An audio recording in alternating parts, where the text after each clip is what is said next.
Congo Royal TV bene hontomi don do propos mi ton le mi ude yona no yiwa ziza ho to mono pondo yun zangbele bi patapata e na tiena mi bawo na mi so se wate tonkon bo mi ule podo aziza mu yo hoto kantrini yo voton de ezeto mi don mezi hombo jande mem bibo e no vivi sisi do popore agbalosa mi bona iri do ire khia mi waje mi kwabo oh na mi de bon ça va e yo mi do mi de khia mi ponle yo mi do hazume akoyon Christian Razume Akwayon Christian Aziza Nkoloyin Serge Diesel.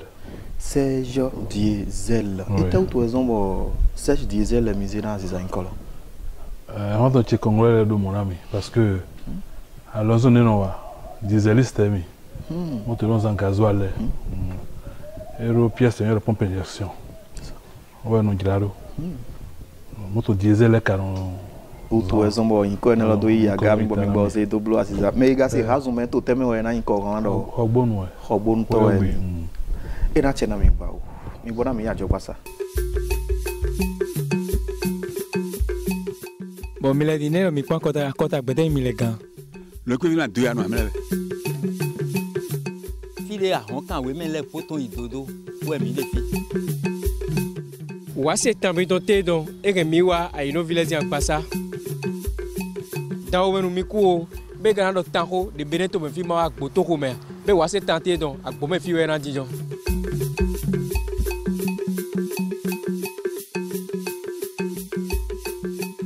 Agomando mono ihome be mina wa lada to mbo na goma kan fo sina dada po de gbe jigla alada kolu mi ka fo mi don se ta mi to konu.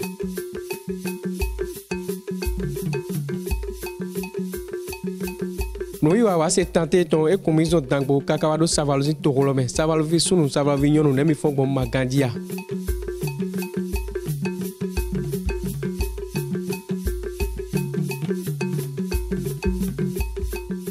Boy quand to ko me agbangba ou no iwa wa se tante don e plan mi wa dijo.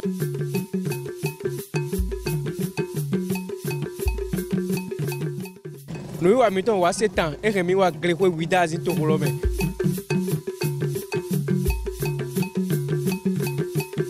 Mi don do propos mi ton le mi ude yona mi mono kon son film konko. Fi de pepe de mi na de gayo membe mi ule podo Serge Diesel. Bo uwe de nuiwa Aziza ho azante tontonji ye kan to me do plowe na gbon bona don do prêt à porter la riche de in toto da ho do bo de ho bono ai non vile sin agbasa don kati carrefour we azon ko iton de nuwe good luck avant de pepe bazin lesi we ai non sa bo ga so bono to na me halu ko bono vivi mo je gbogbo je kan gbe mi don do e kan na nuwe to wiwa de ai non vile sin agbaji poro beneto mi ton mais patapata Serge Diesel ne do Aziza ete ka oya Aziza tam Aziza ma aussi on parce que maintenant c'est gangre c'est comme si que vraiment de dessin ma auto na dogo na mi ma c'est gande ne ba yimolomo e kati we gbon le po me we kanto ya anjito ya et puis l'onzon ato et puis l'onzon wate feeling on va oui on improviser là Aziza la mener les potrons Aziza ma aussi on mais betoto e blodo gbeto le po do troje bo so gamu Aziza yi oui mais ti umeme ne mi Aziza bio e no gbon voir ne ma bio on pate we mi le mi gana hota rumba Humba we mi no. Humba benesi ho ya kavito temesi ho yi. Bon. Rumba do tant clé on est parce que me nous poser question pourquoi on choisit rumba. Ma tout le monde il comprendre. Il me pas rumba me fait complet. Tout de mais nous me s'insulter. T'as badji fi. Bien ouais. Il me dit ben de me à mon end. Il me semble que nous sommes filet volé be esclave de besson filet soit Brésil Haïti il est tout fier vous nous cadre on pas souffler percussion soudée mais tam on se sous tronc filet et n'indé ah oui toi dans les années 36 to Kinshasa filet il développé rumbaté en dit toi les massoudons tout le temps là mais Aziza tout don tu année 36 mais amo il y a mis popo même quand il dit puisque dedans il y en a mais amo togolais béninois ghanéen il y a des on parle halef aux Djedon les halef le Djedon congolais les pongaga tant mais colon belge les colonisé il m'a naé alina il ne wazon il baiser distraction à l'homme naé frère nous mais maintenant do yidon on ho halef lo il est yeze il be guitare demain o le bona yei frère rumba va tout temps to Congo tenir sinon sous ces temps mi défi nous que pour être encore plus convaincu à gagner YouTube dit même il faut écrire l'histoire de la rumba mais to horo do le yo de wale papa même ba pour très jeune mais to tampiner heureusement que c'est aussi interprété en français. Be santé di mi ou de don di do rumba congolais les ton be Bénin ouais joson. Bénin on parle ko sous tron. Maman je dis que nous do tegbe. C'est comme si on posait question non pas jamais. Bon, rappeur là, mais ben zouk là. Et dès que ma bénéficie mais mi te tron fidèle. Si on là, comme ça go. Goziwa. Et ouais, je vais préciser pour la rumba congolaise. Il m'a la rumba tout court. Bénin na ho, Gabon no ho, Congo Brazza no ho, Centrafrique no ho. Bi Congo le ou na don boy don doze yin mi ou tu zo boy bon do Congo le do. UNESCO récupéré le patrimoine. Ouais non, voilà. Et là tiens mi bawo, akulu no gbedo to gan so na mi yon ba si ku gan mo. Bo mi ga do mi le na ejo bon mi do bio assisation son lo me. Ezade pepe mais ben on dit de matimbo a bête au dagla mais nous Foudien no besoin dans bon les akatia c'est ça mais le meni dia en toilette oui tu n'y perdre temps pour ze micro bo dia mais à la monnaie peut idée mais dans on va d'agbe na oui faire ça ton bonheur on peut vite bon mais peut vite bon on peut na caro itome bon orchestre de météo bon bombardier c'est parti le patron Bénin boy on peut vite bon dossier nous mais oui t'es quoi mais gabio fi non blo agbande bo de agbanton go de agbanti temps non to 2009 ben il avait 13 ans on a agbanti oui attention oui mais à Zon en mi-temps parce que j'étais entre le marteau et l'enclume c'est que à Zon musique cadeau à l'opo à ma gamme à pour l'opo ou entend d'aho dit dès on va que nous était il qui a la en time on y godo oui pas quoi Zon tu ou Zon kaka ni wa Zon ko di wa bon tande quoi me di ma on la so sin côté là non yo parce que be calendrier na yende we do aneja nehe na baile musique sing gain hodi on bien me pleinement que kasoy o ganso na mi kukulo na mi azanga bega nu de yin en wodo mi mele mi na de bi pata ton ba ko la ton ba igwa di fiche mi hamiton do podi na mi do ba ko de mi de ton le ha souvent 11 olopo be agba ko do podi mais o bloqué na mi mo mi de ton va pour octobre passé. Et bleu de mi wa bio me dimbo manque be do mi diro na be association octobre de wa ime we mi do mi kan be do po de jipo ngoji na. Ande mele ko ya yon. Kokoro era zinton. Kokoro era zinton. Botono kundiro me. Remina tina jime vi. Zankakule kokoro no mlanziton ji.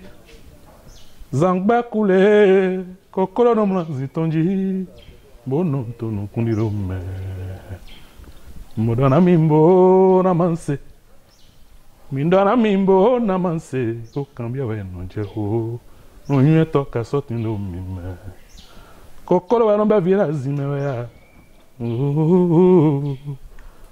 kokoro wa no ba vira zime we ayongbe we do ayongbe we no basi Mayondo de pepe, monombere, eu beto le ngwele mo donc on est mais sous parce que c'est clip est bien encore voilà rétologie ni mi gano mo asisa lo mo do pa han lo ah c'est gando ah c'est on na we ngire wo ma c'est on ni ka wana mi mo mi do ndebro jide ji aka mi no kan ka bi jiji tenye no je wa mi no ke yen no kan nka han fle ni bo ma dipo ekoroku kaya go asi fle han gweme parce que nous na ma auto no kulupo e na yen ne obo we no mi ga be bo no gbeta de le me ho bo no fish men le wen me po mi po no e men bo ele gbelo asisa si azon men bo do wi wa kaka wa justement Johnny sur Ricos Campos ro gaba pour nos filles papa sabo l'été dîner mi adu ko so na mi dele au bi vite we no ina gonde e on ami trop abachi que je salue au passage l'été de mi no bon domaine le po do we na no po do asisa to mete vo mi bonte mi le mi ga mi monde va poser question l'été de mi de din vo mi bonte we asisa si azon me po do we nu mi wa asisa zombo yibo leko a po mi bonte mi le mi monde ne y monde mais parce que génération par génération génération y est là y bail pour ça pour y bail génération de Wawadi maintenant remarqué y dio on pas horo bato des volets bail des bois on a yele donc ne ba c'est et ben on c'est ça qui est le plus important asisa de in comme yo din le ye ji han bo han lo le gbe de tebo gbe to le gbe ji bo ko inu yo ji ne egbe tebo gbe de nda kaka je din mi ga ran mo le kente din me wa asisa de le ji han son izin pe ro pogodo iran ba han le po han le ga no do ko won ko inu ye ji agban ditro e te to ezo ni o han tin han me ma o ezo han de tin bo han yen ton le non te ku vivi che yen se e non traverser temps parce que han lo do ho e han ma do me ko hemi aji an bo ru ndo bo ja ya de me ma tant que péré il va se battre vous parce que na ma bibai il y a on ouais abom ne ton et on titre ah le polo do ho mo vogo do ho gbego do wan ingo do ho susu pourquoi ebedi ça bon en ton rôle bien gossé pour les rythmes aussi en rôle même Didier Viquet kanti bien aussi en rôle parce que en rôle il do ho même bête de point pour me bailler à ce côté là il dit en sous han do han be ho egbe ma o se be no se donc il ni pa han na no ayi ade na no ayi e ka so me ma wana me ro bai e beto si ho ma o ganso bona do pro comité le podo mi o de mi mo boyan si za jonjo ja bo ja to din na nu plo me yo le yin de bo mi do na no do to ora mo ten yo afford mi na de yin do asiza wa yin o jonjo ja o ja fla buzan de da yi mi no gbele me mi ga no mo do ye do gbele kaka klan ja we no aklan e te ka no hin gbe ni le klan bi asiza koliga no susu mais tan yin do gbe pour pe vi ma gbe pe vi foi na bi mo mi do jire na le tá bio bem me no foi photon ando tan dans les années 93 93 94 95 pour y voyager pour pas vivre mais ne un clan c'est-à-dire mais les produits non nous con mais les produits dougan ne ka iro gbe mais le produit il a dit mais pour nous con bon mais là on a 6 mètres godole mais godole na si mais quand nous connaît maintenant do sur temps aussi mais godole et nous bo be no gba parce que nous en version mon comme elle il m'a inde et so bo ko nous guitare bo doué bo voilà donc elle sont inde a we talk question nous ont mais de nous conquin bon souviens non mo que bon ou no ikwena o souviens ikwega et non sunga eso ide no susu wa he gba mais ne pepere comme ya no meze wan inde me e no FIFA o vete we mi ga mi mo ko enu mi le ko aziza me a we de me tam parce que hande ba yin tete ma mais ni on bail il a pas tchan des bail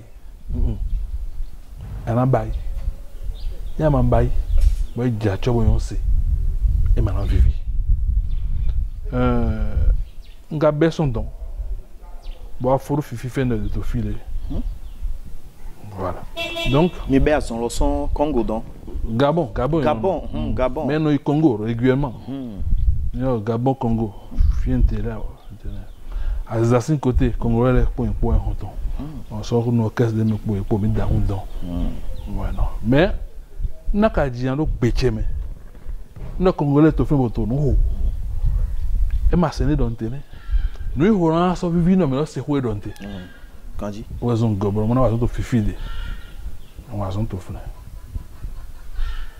bon mis de côté studio ton au sommet bon clip 5 côté va se commencer donc Alsace nous si quoi ils en temps ouais zone de nous commencer tout il y a 13 ans Godo voilà que non pour mieux sauter il faut reculer normalement c'est ça voilà mais les ma timo alors quoi mais les filles Gandhi et puis comme ma do mais les filles de baou des Serge Diesel ga l'école mais dit mon aussi même en vers au dedans ya bo on est pas do agbogo igodo ko won do imile mi o do mais mon Serge Diesel o mo do ko go e bo azizazon di matin so e de agmatin matin ça ka vie ma blo no ne e do vivo de aziza kolima même bon ne peut petit ba fi ana jiade kon ya ma jian lo ko ma so 7 on ando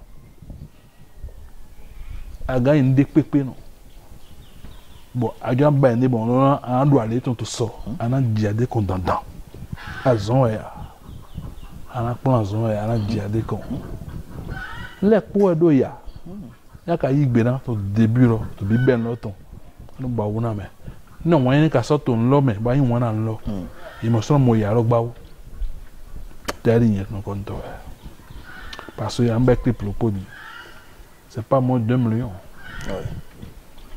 des clips de ton ni ba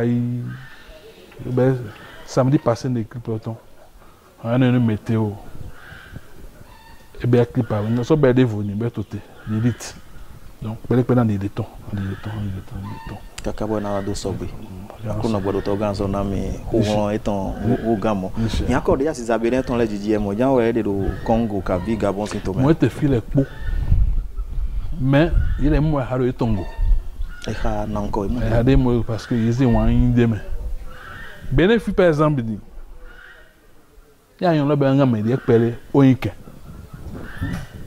parce que il faut que mo do ma imo non file pote mon fils ton et ça va siengbe parce que normalement when nous vit tout ba lo ke he ba when nous soude an sui ya do ha ton wa go ni bo mais o an mo ko ni alo ke sudi ya no ko do alo ke ye ma do mi le zo alo ke su e no zo no susu no ble yi ni dalo e di lebo mi dalo mi di lebo parce que mi ta lo do mi di le mais to mi dirige le gouvernement to gan mais to gan de minu le ya mro an me il faut que la mi do ho etongo ni mi de me gbon mi no mi honwode mi le honwode ma po ce sont des mina mona ce sont des plus matin mina mona mais a momora yi we mi pon Côte d'Ivoire gbede le président yo no po bonze he yo no ho no po bonze he e pe na matin yo no po bonze he on yaga peut-être génération de nawale na comptement to fi sinon bon, les gens se débrouillent hein ouais, mais les motos non pas d'eau mais ça ne suffit pas il y a même d'autres qui pensent que la musique ne nourrit pas son homme pour que quand on voit un musicien c'est un malheureux non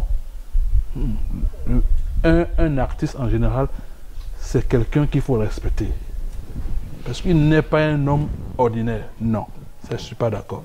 Si il était ordinaire, nous peut-être pas ouais. Et maintenant ben liberté. Donc si dans nous quoi. Donc mais les bimado tu roje so gamblo no bleu. Et na siede. Bon, il na si. Mais à holu ni penser vraiment que culture ni la culture nous mais c'est des musique des ouais zombo yon auto tout. Parce que avant on attribuait le nom Zaïrois au Zaïko. Moment. Et Dubaï, par exemple. Et Dubaï, Indien les sinon pas augmenté. Quand fité nous mi bon Bénin. Comment le Bénin, tout est Bénin bon Afrique de l'Ouest c'est non Cameroun a gagné au Cameroun. Parce que y a Samuel et Toto frère. Bon. Au Nigeria, alors oui, mais au Nigeria, Gandhi. Parce que on a dit qu'on va faire ce jour en Inoué. Bon, Bénin, au Nigeria, sans pas être un Bénin. Bon, pour caractère, on a dit que tu as d'avoir fait. Je ne peux pas rendre. Angélique qui joue. Et le moyen Angélique qui joue. Pour rendre bon. On a un vaudou. Elle a mis un vaudou. Des internet, elle est Bénin pour qu'on a tout gêné. Le feeling est trop. Donc, au vaudou, c'est. Migbe. Renommé Miton. Il y a d'abord que je viens du pays de Vaudou. Mais là, oui, je connais. Il y a un Bénin. Donc, nous vivons nous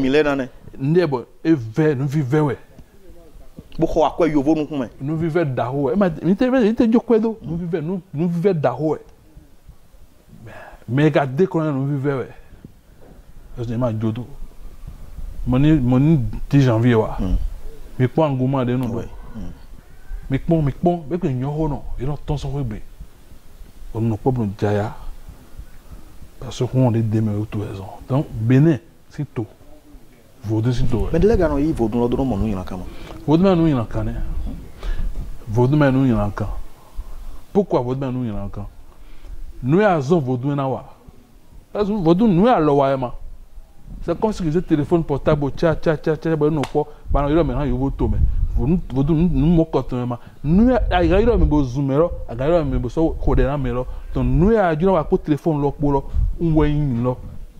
Donc, vaudou, mais nous, il y a un béton de vaudou, quand. On a un vaudou, temps. Et qu'à ce moment, on a beau. Vaudou, on a beau. Gandhi. Vaudou, on a beau. Parce que, au fond, on demande vaudou, quand. Il y a ma canfa. On dit vaudou. Arrête vaudou, que tu as dit de vaudou. Mais bon, les vaudou, rien ne peut étonner. C'était dans le domaine là, beau. Au cas. Parce qu'au cas, il y a aussi Cadien, c'était un deux en beaucoup. Au Cabo, parce qu'il y a beaucoup. Moi, je pense déjà que c'est le côté négatif, en fait. Donc, il y a beau. Le vaudou, les vaudans, au beau. Nous, voilà. Peut-être que nous avons mon vaudou, mais nous avons un vaudou qu'on dit, oh, ma soeur, si c'est un bas, alors, il y a moi dans Yamisa. Yamisa a 23 ans, oui. T'es un choix un temps. Mais Yamisa, choix un temps. Donc, vaudou, et bien, nous, encore. C'est très loin. Nous, encore. Pourquoi est-ce que nous avons pas prendre des. Tu as mis ton. Parti talon et tout cas ben nous mais où mettons les kakabo zego nous vivons donc vaudou c'est en tout cas c'est vaudou c'est mais au ramiton des gars au bon plein bon midi dans do pas non alors il ah on bon coq en fa bon mon jogbe na mi et mon jogbe mora mi man kan ko je mi man kan azonji mais be no ibon waji jo Mina ibo wajijo Konungo te minkaye Mebiwa kialo himi Medela no cambio Nela no cambio Miro fita inyangosi Yanana yero Je suis africain Précisément au pays où les gens sont bénis Pays de Vaudou Pays de Béanzin Pays de Noumensala Moi je robin de les béninois Amo mi jogbeto, yo menteme. Me le jogbeto, mbo yo menteme. Amo mi jogbeto la, mi yo menteme ma. Me le jogbeto si, mbo so yo menteme. Fine ma yo na men so men tohwe. Tore ma yo na men so men tomene. No era su wede le numbo tulche me si anjuru no ule mi. Ena chena ming bau hangwe ne hangwe dia bodi yo supa kwa de film do mi odi ton je bangba na te pon ba do alo kanje jibo na monte mono se do azan le ko ba da do han lo bi odi yo supa kwa mo do nu vive Benin to mi ton yin mi o de gbeze Benin to bo mi mo di nu ovo ni do mi kule décomposer le ena na nda gbe bo peto mo ena de kunna bo ena mi te je fide na ono Benin no ale le wa ede ça Gisèle de te tinye te ka wa yin le mi ton do atiza kolibo mi na blobo no vide do godo il y a un besoin de ça déjà. ne nous de bien ça ça mais grand nous était alogo orphelinat les temps parce que nous on a mettre fondation sur pied non non que baya gbaro ka bi me concert no pon le pomo no te manda ton be vile na ilopo atonto amagbo orphelinat le c'est non mo que nous de na lu gbe na bon do pe na mawo ma c'est ça côté là na makbro fletcher le po activer mado mais ne boto orphelinat le projet tiene no waro to ganso na mi basi na mi lobo de pepe de na ibon peto de na zehe mi bo ina motembo achi chemele ina blopo mi po mina konto te de mi de azizala yin ko de no je ye uta wo yin do a o yin aziza o yin voyu o yin bleble wa to de kavi a ono gbonyon megba o ka mi so mi no se hogbe mon ko le etewe no zombo wa te azizala no ku kakabo yin ko mon ko no aje mais ça on me tima et là tu vas entendre télévision et tu me le propoions nous à ça ton fille lui un peu pour moi et là nous quoi ça que on dit on s'y bat ça c'est vrai ben ils ont leur raison mais à ça des ignorer de nous quand je sais pas mais là on a bail autour j'aimerais pour grand monde mais on a une idée parce que je peux dire que 80% ou 60% ils ont leur moment c'est pas à 100% parfait c'est disait l'union n'avait caro de au Congo Kabibo bon Gabon boire des Bénin bon monto la même l'union n'avait voyagé au dos non que je salue au passage non modo vivement mais nous yon signant on vu yon signant son si ma do vie de mi odile do yedo me ko le do mo ko ya bi na asi wen to dido asi oui ma on a mis asi ma ni ma ya vie ma ya so so e blu do ma ndo pe ma ya we utu ezombo na do adi beta loton e to a horo yen ma horo da si do po non. Ah, ben, majesté, on voit ça. Non, ok. Mais un homme, c'est un roi, normalement. Puisque dire que non, je vais m'arrêter sur une femme, sur le Poguenanda, non. Même à ce moment que c'est impossible. Ouais. Moi, on doit le coller. Mais il y a que c'est impossible. C'est mon choix. Mais là, tu vas le pognon à mon pépé. Mais là, tu dois le gagner. Ah oui. Mais là, tu dois le gagner à ton. Mais là, sont rien. On est à mon malin là. Il y a quoi de casse au aide. Parce que nous, on doit se zagoyer là. Que nous devons se battre. Parce que nous avons là, oui, nous devons à ton. Bon, et ton frère, légalement, là, oui. Là, on va te la gmanton les koji. On va dire. Un étop, c'est un peu compliqué. Tout le monde est bon. Il y a une solution. Comme les colons, ils ont amené que nos mariages, état civil, monogamie, tout ça là. Je ne suis pas dedans. Mais pour tout, sous on dit. Mais on a ici un repos pour dire là, c'est mi-temps là. Mais on a ici un repos pour dire là, assez mi-temps là, de l'eau mi-pont de me dire là.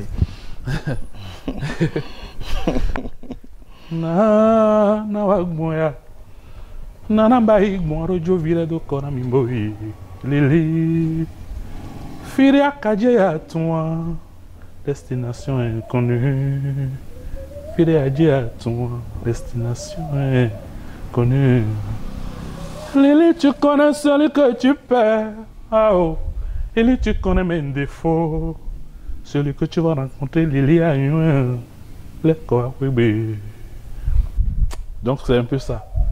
Et il y a des domi combo in Serge Diesel zin il y a des gars yo mele bi pata mi do boya e de awe aton we bravo ma o kere so kan yo podo wo super bo mi do mi do na chena mi na mi ni kudo wan yi wo kudo me pin pon mi de pi bon wana no wi wa mi ton aziza ko azante ton gbe wan de mi do wo na yin la me pon mi kaka je kan ho yo me na no yo Donc nous d'abord, l'équipe qui est là, tout charmant, sont ainsi pour défiler.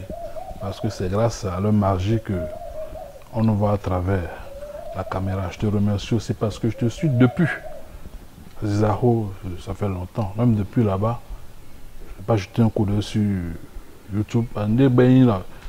Non, parce que ce que vous faites pour nous, c'est grand. C'est très grand.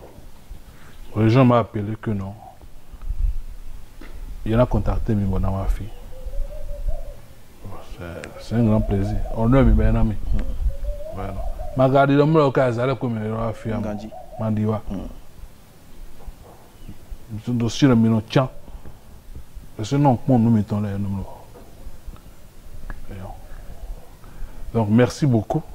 Merci et puis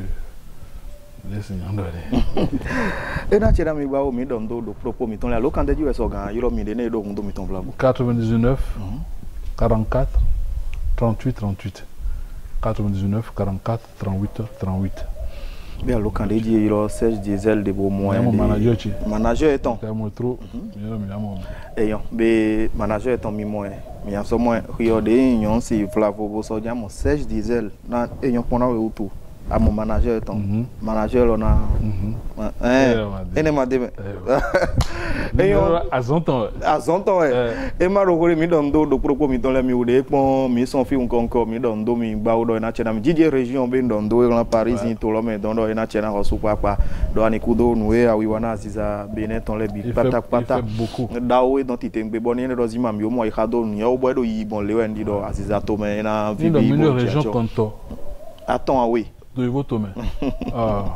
On est parti. Mais les gars ont gagné le temps. Ami. Mais na ilo mi osule bi alokan de gbon na me ilo mi ton le we mi na ilo be yon zangbe de dia mi na so pe de nu wa mi ton de yan za ho konti jo.